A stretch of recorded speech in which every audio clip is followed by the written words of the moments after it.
Hey there, welcome to Hobie on YouTube. I'm sure most of you are familiar with Kamp King scout knives. These are the ubiquitous kind of cheap scout knife that you see dozens of them on eBay. Maybe Kamp King was your first pocket knife. They were very affordable, sold for like 50 cents or $1. You could buy them at the hardware store, gas station, whatever. But for the most part, I think people kind of ignore them because there's just so many of them and they're perceived as being cheap knives because most of them are cheap knives. They're a shell-handled knife. And what I mean by that is um, it's a knife that really is kind of a phony, trying to look like a real pocket knife. What they do with a shell-handled knife is they take one piece of steel, a hollow piece of steel, and pin it to the frame of the knife at the ends here with two little tabs. So they kind of move around a little bit, kind of rattle around. And that hollow piece of steel is made to emulate bolsters, cover material, the shield, even the rivets. It's all just embossed in that one piece of thin steel.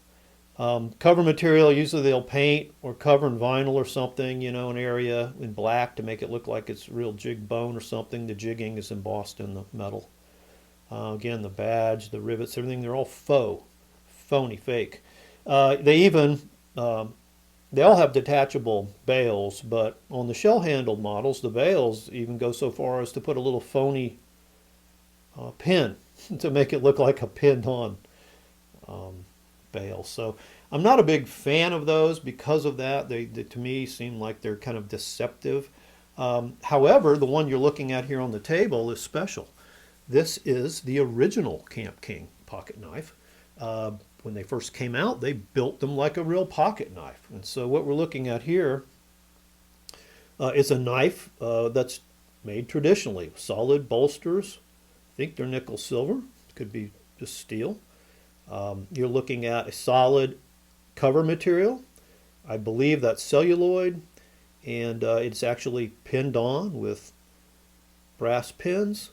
You're looking at a separate badge or shield that's tabbed into the cover material at the ends there. And yeah, you got actual brass liners and spacers, which the shell variety do not have. They just have steel. Carbon springs and tools. Most of the shell ones will be stainless steel. Well, this one does have a detachable bail, but they're not trying to act like it's a permanent bail. And yeah, it's built differently. It's built like a real pocket knife. And you just hardly ever see these. If you want to take a look at another one, Tobias Gibson on his excellent channel, Knife Chats with Tobias, has a video. I'll put the link up here on Kamp Kings, and he's got a collection of them, so he can show you the progression of the or the evolution of the Kamp King through the years. And so he has an original one like this as well. His are covers are like a faux stag or something. They're not black like this, but otherwise the knife's pretty much the same. And as I said, it does have carbon steel tools.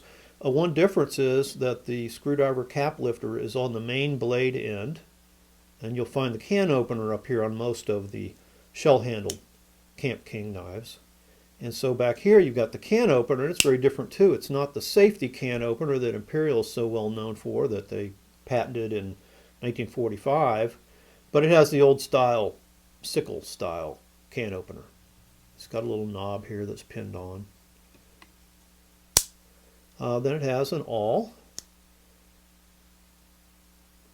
rather flat, kind of thin with a little lip here, and the main blade.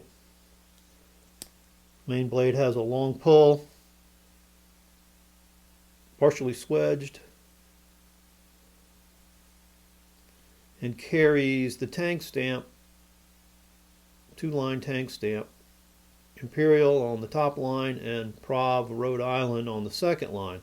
This is a tank stamp that Imperial used from 1936 to 1952, according to some charts that I've found on the internet. So knife is somewhere between 1936 and I would say 1942, because in 1942 that's when Imperial was either applying for or being granted patents on the shell handle knife technology that they came up with, the manufacturing processes and other things like that. So this is a knife that you could solidly date from the late 30s, early 40s. It's pre-World War II, and it's pretty good shape. There is a small crack here in the cover at the front pin, but it's stable. And again, because these are probably celluloid, there's a little bit of shrinkage going on here. Not bad.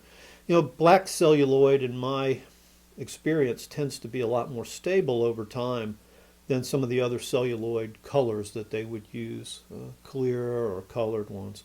So the black ones seem to hold up pretty well. If this isn't celluloid, it's some other type of early plastic.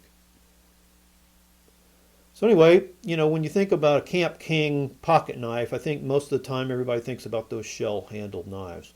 But originally they were built like a real pocket knife. I think these are pretty rare. I challenge you to find another one. This is the only one I've ever been able to get a hold of. Well, your challenge is going to be pretty easy because I put this on eBay for sale. If you're interested in having it, you might want to go look at the link that I'll put up either in the description or the screen, whatever YouTube allows me to do. But yeah, maybe you have a couple of the other old Kamp Kings and would like to have the original. Maybe your first pocket knife as a kid was a Kamp King. This would be great nostalgia for you. Maybe you've got the Rough Rider modern version, and it would be really cool to juxtapose the two together in a collection. But yeah, so if you want to buy this one, I can't give it away because I do have some money and time in it, but it's a fair price. Go look at it. If you buy it, you won't have to clean it or sharpen it because I've done that. So that's the original Kamp King. Thanks for watching.